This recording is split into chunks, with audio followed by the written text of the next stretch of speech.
The surge in violence between Israel and Hezbollah sparking calls to lower the temperature. From the halls of the United Nations. To all the parties involved in this conflict is step back from the brink. Stop the escalation. All the way to the Oval Office in Washington. My team is in constant contact with their counterparts, and we're working to de-escalate in a way that allows people to return to their homes safely. The U.S. is so concerned it's sending more troops to the region, a small number of additional forces to bolster the 40,000 troops already there.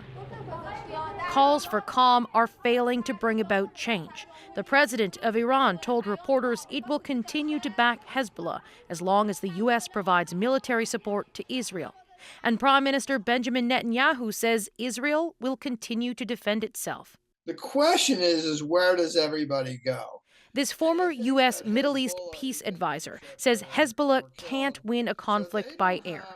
They're well armed, but they don't have the ability to really penetrate in a devastating way. And so he's predicting this becomes some sort of ground conflict. I think Hezbollah will try to lure the Israelis in and then engage in a terrorist ground operation. Canadians in Lebanon are being urged to leave now while they still can. We all need to understand the real risks to the hundreds of thousands, indeed millions of people living in Lebanon who can be devastated if this gets even more out of hand. As Canada's diplomats echo those calls for restraint.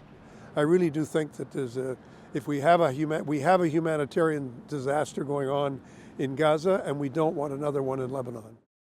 And that, Adrienne, is the concern of so many others at the United Nations. And so, Katie, it really does seem like all sides are bracing for this to get much worse.